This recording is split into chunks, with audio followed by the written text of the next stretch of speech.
प्रिय छात्रों, RBM classes पर मैं पंकज सर आपका बहुत बहुत स्वागत करता हूं। आज हम इस वीडियो में लेंस के किरण आरेख बनाने की नियम यानी कि लेंस द्वारा किरण आरेख और चित्र बनता कैसे है उसका अध्ययन हम करेंगे। उससे पहले एक चीज़ बता देता हूं कि ये जो लॉकडाउन है इसकी वजह से जो सिलेबस था वो 30% कम कर दिया गया है। यानी कि जो पहले वाला जो पिछले साल पढ़े थे उसमें से 30% सिलेबस कम कर दिया गया है और बाकी बचा है 70%। तो हमें उसी 70% का अध्ययन करना है। और एक चीज़ में और बता देते हैं, कन्फ्यूजन होता है क्योंकि देखिए हो सकता है किताब बदल जाए, किताब अभी आया नहीं है। तो जब किताब बदल जाएगा तो हम जो थंबनेल लगाते हैं, थंबनेल का मतलब जैसे वीडियो के आगे एक ठो चित्र छपा रहता है ना, फोटो लगा रहता है, उसी को थंबनेल कहते हैं। तो उसमें हम पाठ का नाम भी लिखते हैं और पार्ट कैसा पार्ट है ये भी लिखते हैं। तो उसमें जो है पार्ट का नाम अगर बाद में बुक जब चलेगा, मतलब जब नया बुक आएगा, अभी तो बुक छपा नहीं है, तो जब नया बुक आएगा जब वो छप जाएगा तो उसमें हो सकता है कि जो पार्ट का नाम है वो दूसरा आ जाए। और हम जो पढ़ा रहे हैं ये पिछले वाला बुक है, मतलब जो पिछले साल पढ़े थे उसी से पढ़ा रहे हैं हम। तो अगर बुक बदल जाएगा तो उसे घबराना नहीं है, जो सिलेबस में है हम उसी सिलेबस को पढ़ा रहे हैं। बाकी जो सिलेबस में नहीं है उसको हम नहीं पढ़ाएंगे। तो इसमें पाठ से कोई लेना देना नहीं है, मतलब कि 3 पार्ट का है या 4 पार्ट का है, जो भी सिलेबस है हम उसी के अनुसार पुराने बुक से पढ़ा रहे हैं। क्योंकि नई बुक अभी छपी नहीं है और जब छपी नहीं है तो मिलेगा कहाँ।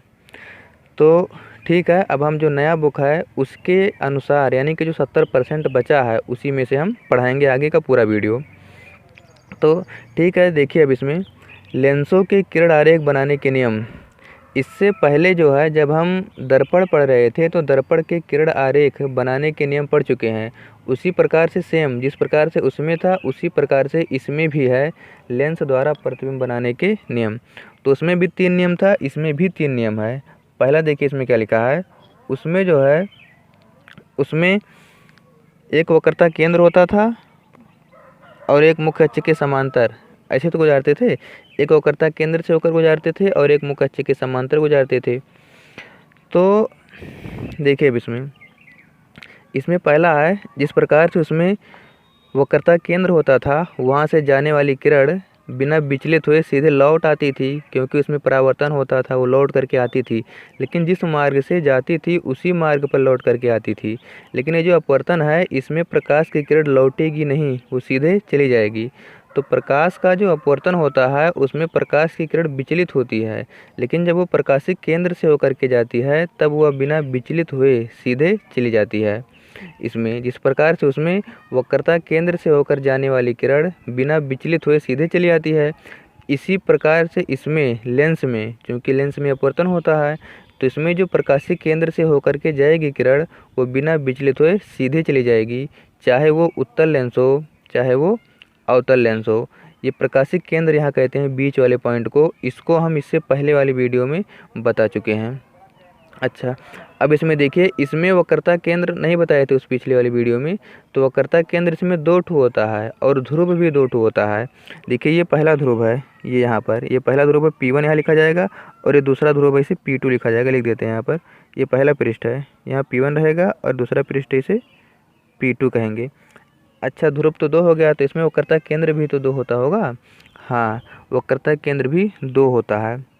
देखिए एक तो इस पृष्ठ का इधर से गोला बना रहा होगा, ये इस पृष्ठ का वक्रता केंद्र, तो इस पृष्ठ से इसका जो केंद्र होगा उसके बीच की दूरी को वक्रता त्रिज्या कहते हैं, और ये जो केंद्र होगा उसी को हम वक्रता केंद्र कहते हैं।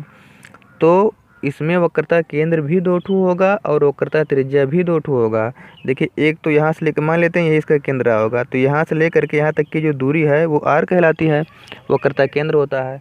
और उसके बाद में इधर वाला जो है इसकी भी तो वक्रता केंद्र यहीं कहीं होगी, तो इस पृष्ठ से उस वक्रता केंद्र के बीच की दूरी को वक्रता त्रिज्या कहते हैं। अब एक चीज़ और समझिए, न्यूमेरिकल में काम आएगा। जो पहला पृष्ठ होता है उसका वक्रता केंद्र पीछे होता है, यानी कि ऋण में होता है। इधर की दूरी ऋण में नहीं, इधर की दूरी धन में, सॉरी, इधर की दूरी धन में, यानी कि जो पहले पृष्ठ की वक्रता त्रिज्या होगी वो धन में लिया जाएगा और जो दूसरे पृष्ठ की वक्रता त्रिज्या होगी वो ऋण में लिया जाएगा, क्योंकि इसकी वक्रता त्रिज्या आगे होगी और इसके पीछे होगी। ये न्यूमेरिकल में काम आएगा। अच्छा, तो अब देखिए, चाहे ये उत्तल लेंस हो चाहे अवतल लेंस हो, अगर ओ से होकर के किरण जाती है तो वो बिना विचलित हुए सीधे चली जाएगी। ये पहला नियम हो गया, इसको याद कर लीजिए।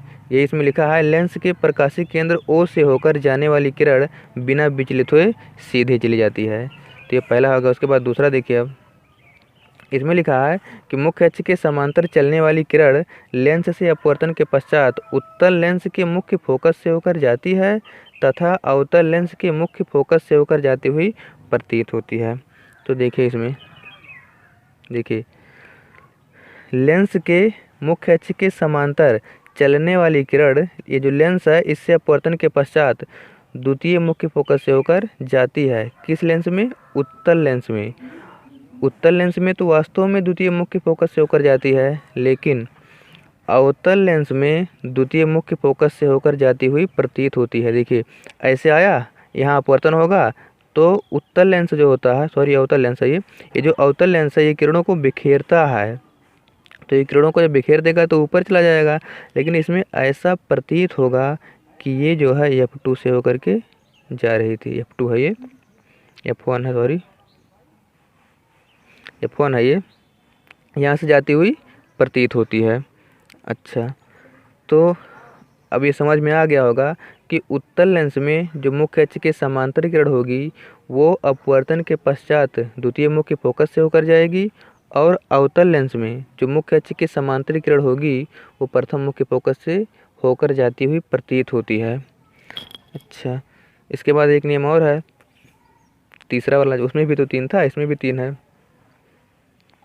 देखिए, पहले जो पढ़ा लिखा है उसको पढ़ देते हैं। देखिए, लिखा है, उत्तल लेंस प्रथम मुख्य फोकस F1 की ओर, उत्तल लेंस में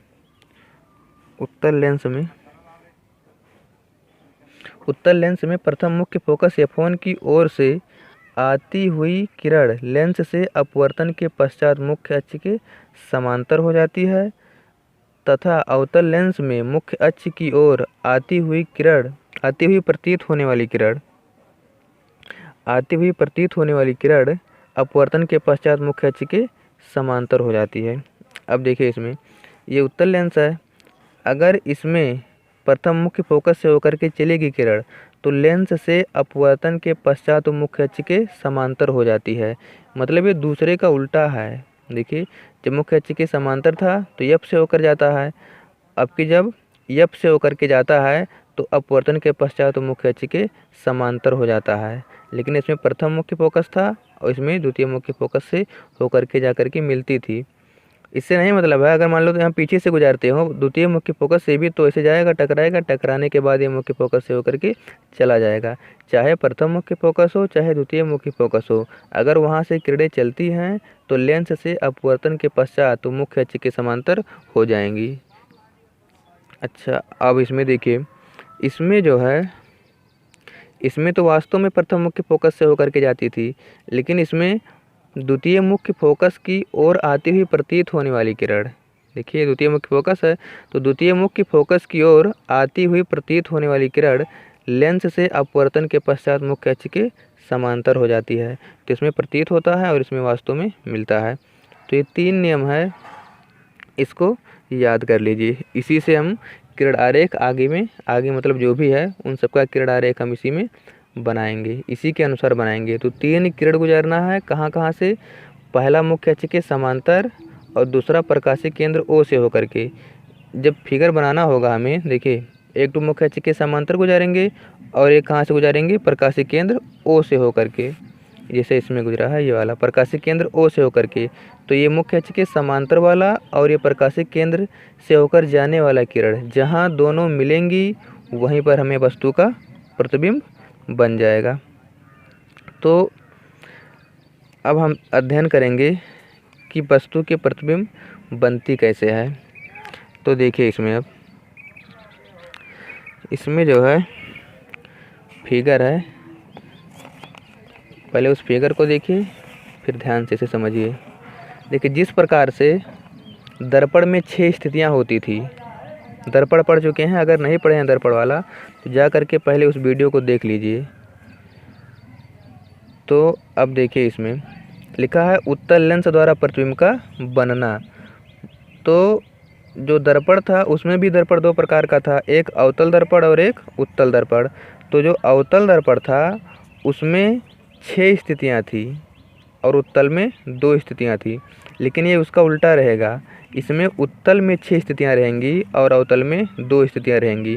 उसको एक बार विस्तार से बताए थे और एक बार ट्रिक से भी बताए थे, तो ट्रिक से केवल 5 मिनट में पूरा समझ जाओगे। तो अगर ट्रिक वाला नहीं देखे हैं तो देख लीजिए, इसमें भी ट्रिक वाला वीडियो बनाएंगे हम, क्योंकि आसानी से याद हो जाए, क्योंकि इसमें से एक प्रश्न जो है बोर्ड परीक्षा में आता है, तो उसके लिए बहुत इंपॉर्टेंट हो जाता है। और साथ ही साथ में आगे के जो भी फिगर रहेंगे, जैसे डेरिवेशन में जो भी फिगर आएगा वो सब इन्हीं की सहायता से बनेंगे। तो देखिए इसमें 6 स्थितियां हैं, पहले हम वो 6 स्थितियां बताते हैं, फिर पारी पारी से एक एक स्थितियों का अध्ययन करेंगे। देखिए इसमें लिखा है उत्तल दर्पण द्वारा प्रतिबिंब का बनना। तो इसमें 6 स्थितियाँ होती हैं। पहला नंबर ये ओ हो गया, ये स्थितियाँ नहीं है, मतलब पहले भी नाम दे देते हैं। यहाँ पर मान लेते हैं F1 है और इसमें 2F1 होता है। 2F1 का क्या मतलब हुआ, और ये जो है अनंत है। देखिए ये F1 है, ये 2F1 है और ये अनंत है। 2F1 का मतलब तो फोकस दूरी, प्रथम मुख्य फोकस, या यहाँ से लेकर के यहाँ तक की दूरी को फोकस दूरी कहते हैं। तो ये प्रथम मुख्य फोकस है। और 2F1 का मतलब है कि F1 की दुगनी दूरी, 2F1 मतलब F1 से 2 गुणा किया गया है, मतलब जितना ये दूरी है और उतना ये दूरी है। तो ये F1 और ये F1, 2F1 हो गया। यानी कि फोकस दूरी से दुगनी दूरी है ये। जैसे फोकस दूरी अगर 5 मीटर होता तो F2 का मतलब है यहाँ 2 और यहाँ 5, 2 पंचे 10 हो जाएगा। तो 2F1 का मतलब है कि फोकस दूरी से दुगनी दूरी। अच्छा, अब स्थितियाँ 6 देखिए कौन कौन है, और ये वाला अनंत है। पहला रखेंगे हम अनंत पर, कहाँ रखेंगे, अनंत पर। ये एक स्थिति हो गई, इसका प्रतिबिंब कहीं बनेगा। अभी कैसे बनेगा उसको विस्तार से समझेंगे। और उसके बाद में जो दूसरा है, दूसरा रहेगा 2F1 पर रहेगा। इसमें दूसरा 2F1 पर नहीं रहेगा, 2F1 से अधिक दूरी पर। देखिए अनंत और 2F1 के बीच में ये दूसरा हो गया। यहाँ लिख देते हैं, ये अनंत पहला स्थिति होगा और ये अनंत और 2F1 के बीच में दूसरा स्थिति हो गया। और ये जो है ये तीसरा स्थिति हो गया 2F1 पर, और 2F1 और F1 के बीच में यहाँ कहीं पर रखेंगे, ये जो है चौथा स्थिति हो गया। और F1 पर रखेंगे, ये पाँचवा स्थिति हो गया। और F1 और O के बीच में रखेंगे तो ये छठवां स्थिति हो गया। तो इस प्रकार से ये 6 स्थितियाँ हैं, इसको याद रखना। कहाँ कहाँ, अनंत, फिर अनंत और 2F1 के बीच में यहाँ कहीं पर भी रखेंगे, उसी को बीच कहा जाता है। उसके बाद 2F1 पर ये तीसरी स्थिति है, उसमें जो तीसरी स्थिति थी वो वक्रता केंद्र पर थी, दर्पण वाले में। और दूसरी स्थिति यहाँ C उसमें था, और C और F ये इसका दुगना ही होता है। उसमें पढ़े थे ना कि फोकस दूरी वक्रता केंद्र की, वक्रता त्रिज्या की दुगनी होती है। चाहे यहाँ C भी लिख सकते हो, चाहे C लिखो चाहे 2F1, दोनों एक ही चीज़ है। यहाँ C भी लिख देते हैं, लेकिन ये रहेगा C2 रहेगा, दूसरी पृष्ठ की वक्रता केंद्र है तो C2 नाम देंगे ना। चाहे C2 लिखो चाहे 2F1 लिखो। देखिए ऐसा क्या होता है, जितना दूरी इधर होता है उतने दूरी इधर होता है। ये दर्पण में हम पढ़ चुके थे कि जो ये F1 होता है, मतलब जो फोकस दूरी होती है वो वक्रता त्रिज्या की आधी होती है। तो ये आधा और ये आधा, ये पूरा जा कर के मिल जाएगा वक्रता त्रिज्या। तो वक्रता त्रिज्या क्या होती है, C से लेकर के O के बीच की दूरी को ही तो वक्रता त्रिज्या कहते हैं। तो यहाँ C2 भी लिख सकते हो, चाहे C2 लिखो चाहे 2F1 लिखो, दोनों एक ही चीज़ है। तो अब देखिए अगर C2 मानोगे तो सेम वही स्थिति हो गई। ये पहला अनंत, दूसरा अनंत और वक्रता केंद्र के बीच में, तीसरा वक्रता केंद्र पर, और चौथा वक्रता केंद्र और मुख्य फोकस के बीच में, पाँचवां मुख्य फोकस पर, छठवां मुख्य फोकस और वक्रता केंद्र के बीच में। तो ये 6 स्थितियाँ हो गई। अब हम इनका विस्तार से अध्ययन करेंगे पारी पारी से। तो देखिए इसमें पहला, देखिए तो इसमें जो है अब प्रतिबिंब की स्थिति बताए थे, 6 स्थितियाँ तो हैं। कौन कौन स्थिति पर रखने पर वस्तु कहाँ कहाँ बनेगी, स्थिति का ये मतलब है। दूसरा है ये वस्तु की स्थिति, पहला है यहाँ दिखाई नहीं पड़ रहा है, पहला जो है वस्तु की स्थिति है, और दूसरा जो है वो प्रतिबिंब की स्थिति है। यहाँ देखिए ये थोड़ा सा इधर कर देते हैं, ये वस्तु की स्थिति है, ठीक है। तो ये वस्तु की स्थिति है, दूसरा प्रतिबिंब की स्थिति है, तीसरा प्रतिबिंब का आकार है। प्रतिबिंब का आकार का मतलब प्रतिबिंब वस्तु से छोटा बना है या बड़ा बना है। तो जब भी हम दर्पण के सामने कोई वस्तु रखते हैं तो चार चीज़ें उत्पन्न होती हैं, उन्हीं चारों चीज़ों को बताना पड़ता है। तो उसी के लिए हम चार चीज़ें लिखे हैं। पहला क्या होता है, वस्तु की स्थिति, दूसरा क्या होता है, प्रतिबिंब की स्थिति, तीसरा क्या होता है, प्रतिबिंब का आकार। ये बता चुके हैं कि इन सब का मतलब क्या है। प्रतिबिंब का आकार का मतलब है कि वस्तु से छोटा है या बड़ा है प्रतिबिंब, और प्रतिबिंब की प्रकृति तथा विन्यास। प्रकृति माने आभासी है कि वास्तविक है, और विन्यास माने उल्टा है कि सीधा है। तो इसमें दोनों एक ही में कर दिए हैं क्योंकि जगह नहीं था। तो अब देखिए प्रतिबिंब की स्थिति, पहला स्थिति कहाँ पर है, फिगर में देखिए, फिगर कहाँ चला गया, एक सेकंड रुकिए, ये है अनंत पर। ये देखिए पहला अनंत पर, तो यहाँ हम स्थिति में क्या लिखेंगे, अनंत। यहाँ हम लिखेंगे अनंत पर।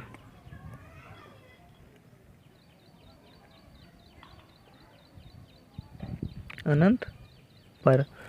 तो जो अनंत से चलने वाली किरणें होती हैं वो कहाँ पर जा कर के मिलती हैं, द्वितीय मुख्य फोकस पर जा कर के मिलती हैं। अनंत से आती हुई किरणें लेंस से अपवर्तन के पश्चात द्वितीय मुख्य फोकस पर होकर जा कर के मिलती हैं।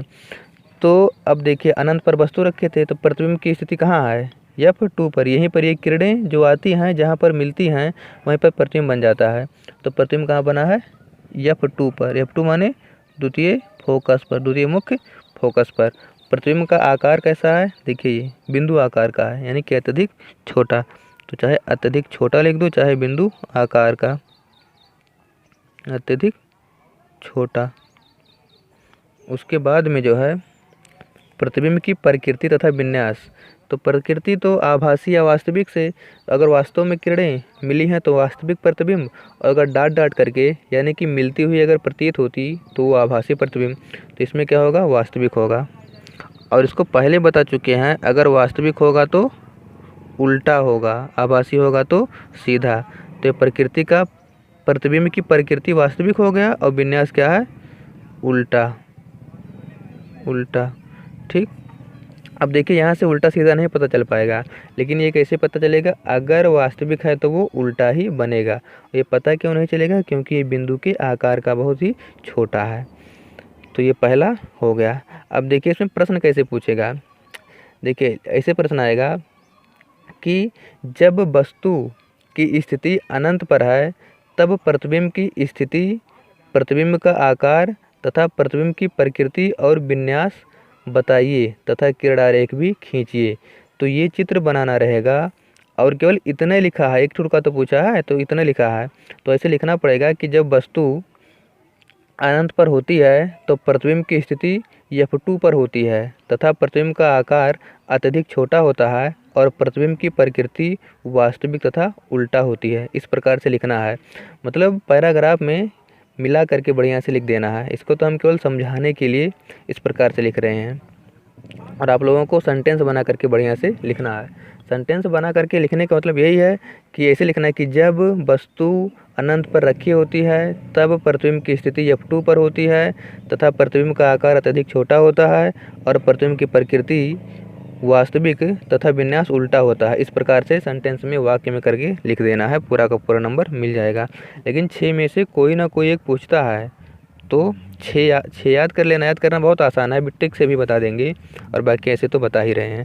तो ये पहला वाला हो गया। उसके बाद में अब दूसरा वाला देखिए, दूसरा कहाँ रखा जाएगा, अनंत पर था, दूसरा रखा जाएगा F1 और ये 2F1। तो F1 और 2F1 के से अधिक दूरी पर, यही तो था दूसरा वाला। देखिए इसमें ये 2F1 और अनंत के बीच में कहीं पर, यानी कि 2F1 से अधिक दूरी पर या C2 से अधिक दूरी पर। चाहे 2F1 से अधिक दूरी पर कहो, चाहे C2 से अधिक दूरी पर कहो, चाहे अनंत और 2F1 के बीच में कहो, चाहे अनंत और C2 के बीच में कहो, ये पांचों का एक ही मतलब है। तो देखिए अब ये F1, ये 2F1, इससे अधिक दूरी पर एक वस्तु AB रखी गई है। अब जब ये वस्तु AB इस लेंस के सामने रख दिया गया है तो लेंस इस वस्तु का प्रतिबिंब बनाएगा। वो जो प्रतिबिंब बनाएगा वो कैसे बनाएगा, किन नियमों पर आधारित है, उसको अभी हम पीछे देख लिए हैं। तो नियम वही है कि दो किरण गुजारेंगे, एक तो मुख्य अक्ष के समांतर और एक प्रकाशिक केंद्र से। अगर दर्पण होता तो वक्रता केंद्र से गुजारते सी से, लेकिन ये लेंस है तो इसमें प्रकाशिक केंद्र से गुजारते हैं।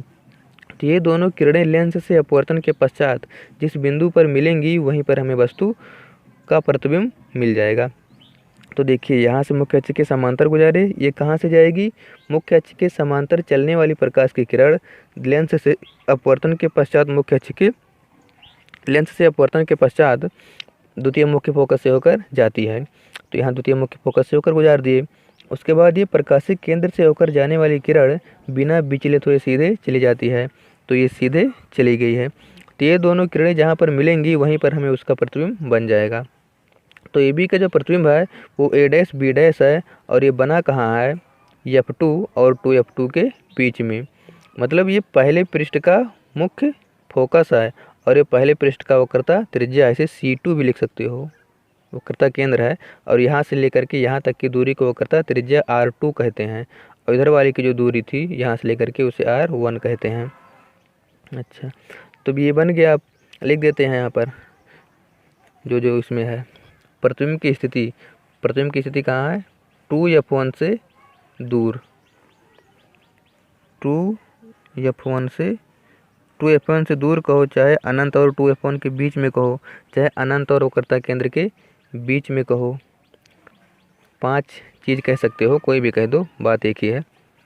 अच्छा, प्रतिबिंब की स्थिति कहाँ बनी है, प्रतिबिंब F2 और 2F2 के बीच। तो यहाँ लिख देते हैं F2 तथा 2F2 के बीच। ठीक, F2 तथा 2F2 के बीच। अब प्रतिबिंब का आकार कैसा है, देखिए ये वस्तु है और ये प्रतिबिंब है, छोटा है कि बड़ा, छोटा है। तो यहाँ क्या लिख देंगे हम, छोटा। और ये तो वास्तविक और उल्टा है ही, उत्तल लेंस में वास्तविक ही बनता है, वास्तविक उल्टा। अच्छा, अब उत्तल लेंस में वास्तविक बनता है और उल्टा बनता है, तो अवतल वाले दर्पण में कैसे होता था, देखिए जो दर्पण था उसमें अवतल दर्पण में 5 स्थितियों में वास्तविक और उल्टा प्रतिबिंब बनता था और एक स्थिति पर आभासी बनता था। उसी प्रकार से लेंस में 5 स्थितियों पर, और ये उत्तल लेंस में होता है, उसमें अवतल दर्पण में होता था, इसमें उल्टा है, वो अवतल था ये उत्तल है। उसमें अवतल में 5 होता था, 6 होता था सॉरी, और उत्तल में 2 होता था। तो जो अवतल में 6 होता था उसमें से 5 में वास्तविक और उल्टा बनता था, बाकी केवल एक पर आभासी और सीधा बनता था, और वो स्थिति थी जब वस्तु मुख्य फोकस और वक्रता केंद्र के बीच में रखी जाती थी। इसी प्रकार से इसमें भी जो 6 स्थितियां हैं उनमें से पहले जो 5 आते हैं उसमें वास्तविक और उल्टा प्रतिबिंब बनता है, लेकिन जो अंतिम वाली 6वीं स्थिति है वही स्थिति इसमें भी है कि जब वस्तु प्रकाशिक केंद्र और मुख्य फोकस के बीच में रखी जाती है तब हमें आभासी और सीधा प्रतिबिंब बनता है। सेम उसी का उल्टा है ये। तो ये 2 हो गया। उसके बाद अब हम तीसरा वाला देखिए। तीसरा वाला कहाँ रखेंगे, 2F1 पर रखेंगे आपकी हम। तो देखिए यहाँ पर ये जो है 2F1 पर रख दिया गया है। ये वस्तु यहाँ A है और ये B है और ये 2F1 भी लिखा गया है, मतलब इसी के लिए लिखा गया है, इस बिंदु के लिए 2F1 और F1। तो जब हम 2F1 पर रख दिए हैं तो देखिए अब यहाँ से फिर से वही काम, एक मुख्य अक्ष के समांतर और एक प्रकाशिक केंद्र से होकर जाने वाली किरण गुजारेंगे। तो ये फिर से F2 से जाएगा और ये आगे गया बिना विचलित हुए। ये दोनों जहाँ मिले वहीं पर हमें प्रतिबिंब बन गया A डैश B डैश, और ये किसका प्रतिबिंब है, AB का प्रतिबिंब है। अच्छा, तो अब यहाँ पर हम लिख देते हैं वस्तु की स्थिति कहाँ था, 2F1 पर, 2F1 पर। इसे वक्रता केंद्र पर भी कह सकते हो, C1 पर कह सकते हो, C1 और C2 इसमें रहेगा क्योंकि 2 पृष्ठ है। तो 2F1 पर प्रतिबिंब की स्थिति कहाँ है, प्रतिबिंब की स्थिति जो है वो 2F2 पर है। यहाँ पर देखिए 2F2 पर है ना, जब 2F1 पर रखेंगे तो 2F2 पर, 2F2 पर। प्रतिबिंब का आकार कैसा है, प्रतिबिंब का जो आकार है ये वस्तु के बराबर है, वस्तु के बराबर। तो यहाँ बराबर केवल हम लिख देते हैं। अच्छा, उसके बाद ये तो वास्तविक और उल्टा चलेगा ही, वास्तविक और उल्टा। दर्पण में भी इसी प्रकार से था कि जब वक्रता केंद्र पर रखे थे तो प्रतिबिंब की स्थिति भी वक्रता केंद्र पर ही बन गई थी। वक्रता केंद्र पर जब रखे थे तो वक्रता केंद्र में नीचे बना था ना और बराबर बना था, तो सेम इसमें भी ऐसे और वास्तविक और उल्टा बना था। तो इसके बाद अभी 3 हो गया। उसके बाद में चौथा वाला कहाँ रखा जाएगा आपकी 2f1 और f1 के बीच में। देखिए ये 2f1 और f1 के ये बीच में कहीं पर रख दिए हैं हम। तो फिर से वही काम, एक मुख्य अक्ष के समांतर और एक वक्रता केंद्र से होकर जाने वाली किरण गुजारेंगे। ये दोनों किरण f2 से ही जाता है, अब की यहाँ पर जाकर के मिल गया। अब की देखिए वस्तु से बड़ा आ गया प्रतिबिंब, ये वस्तु और ये प्रतिबिंब। जैसे जैसे हम आगे लेकर आते हैं वैसे वैसे प्रतिबिंब इसमें दूर जाता है और वस्तु भी बड़ी होती जाती है। इसको बताएंगे अभी हम ट्रिक से कि प्रतिबिंब आगे पीछे करने पर क्या होता है, जैसे उसमें बताए थे। पहले इसको समझ लीजिए। तो अब की जो है कहाँ रखना है 2f1 और f1 के बीच में, 2f1 तथा f1 के बीच कहीं पर रख दिया जाए। तो प्रतिबिंब कहाँ बना है 2f1 से दूर, 2f2 से दूर, 2f2 है ना ये, 2f2 से दूर। अच्छा, उसके बाद में प्रतिबिंब कैसा है बड़ा, प्रतिबिंब का आकार जो है वो बड़ा है। और उसके बाद में ये वास्तविक और उल्टा तो है ही, वास्तविक और उल्टा। तो इस प्रकार से ये चौथा वाला भी क्लियर हो गया, पूरा हो गया। उसके बाद हम पचयां वाला अध्ययन करेंगे। अब की कहाँ रखा जाएगा f1 पर रखा जाएगा, ये पचयां है। देखिए अब की कहाँ रख दिए हैं हम f1 पर। तो जब f1 पर रख दिए हम तो ये जो है एक मुख्य अक्ष के समांतर गई, ये f2 से होकर के जाएगी और ये प्रकाशिक केंद्र से होकर के जाती है। तो देखिए ये दोनों किरणें समांतर हो गई। जब ये समांतर हो गई तो किरणें कभी नहीं मिलेंगी, समांतर जाने वाली किरणें कहीं नहीं मिलती हैं। तो जब ये समांतर हो गई तो प्रतिबिंब कहीं नहीं बनेगा। तो जब कहीं नहीं बनता है तो उसे अनंत माना जाता है, यानी कि जब f पर वस्तु रखी गई तो अनंत पर प्रतिबिंब बना। इसी प्रकार से दर्पण में भी था, जब मुख्य फोकस पर रखी गई थी तो अनंत पर बना था। तो इसी का उल्टा होता है। देखिए जब अनंत पर रखा रहेगा तो मुख्य फोकस पर बनेगा और जब मुख्य फोकस पर रखा रहेगा तो अनंत पर बनेगा। पहला स्थिति यही तो था। देखिए जब अनंत पर रखे थे, ये अनंत है वस्तु, कहीं नहीं तो बहुत दूर अनंत है ना। जब अनंत पर रखे थे तो मुख्य फोकस पर बना था, लेकिन अब की जब मुख्य फोकस पर रख दिए तो अनंत पर बना है। ऐसे उल्टा होता है। देखिए इसमें कहा था कि जब 2f1 पर रखे थे तो 2f2 पर प्रतिबिंब बन गया था। कैसा था वो जो है 2f1 पर जब रखे थे, ये वाला तीसरा वाला फिगर देखिए, जब 2f1 पर रखे थे तो 2f2 पर जाकर के बन गया था। तो इसी प्रकार से ये सब एक दूसरे से संबंधित है, केवल ध्यान से एक बार समझिए, सब याद हो जाएगा।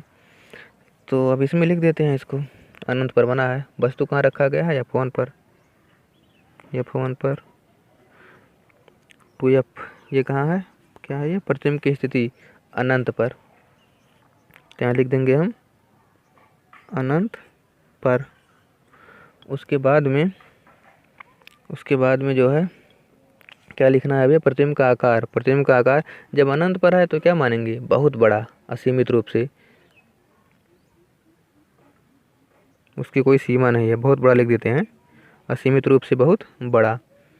अच्छा, उसके बाद ये तो वास्तविक और उल्टा रहेगा ही, वास्तविक उल्टा।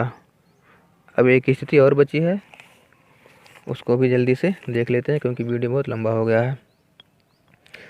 तो देखिए अब इसको, ये उत्तल लेंस, ये f1 कहाँ गया, यहाँ f1 मान लेते हैं, इसमें f1 लिखे ही नहीं, ये f1 है। ये f1 और O के बीच में रखेंगे वस्तु।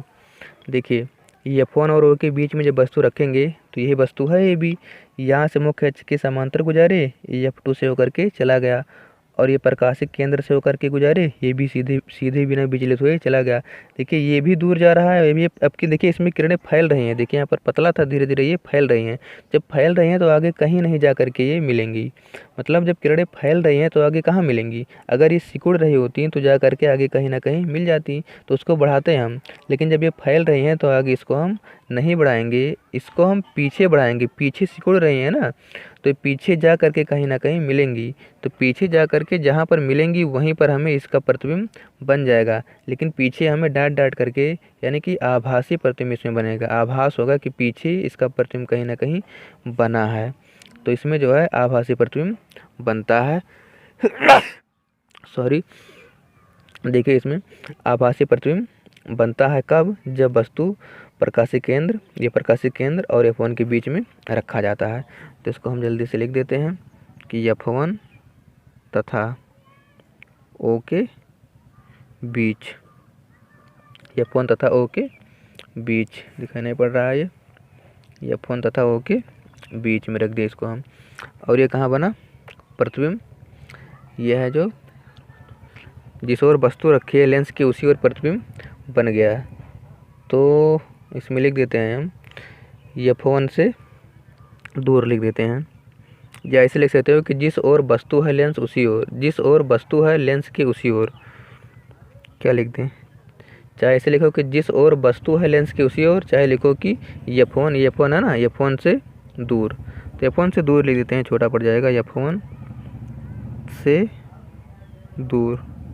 F1 से दूर बना है ना, लेकिन उसी ओर लिख देते हैं, उसी तरफ, उसी तरफ। और ये आकार तो बड़ा है, आपकी आभासी है तो बड़ा होता है, इसको बता ही चुके हैं। नहीं, आभासी वाला तो उल्टा और सीधा संबंध होता है ना, आभासी है तो सीधा होगा। और ये बड़ा छोटा प्रकृति पर निर्भर नहीं है, बड़ा छोटा अलग हो सकता है, लेकिन जब आभासी है तो सीधा बनेगा और वास्तविक है तो उल्टा, ये पक्का है। आभासी है तो ये सीधा।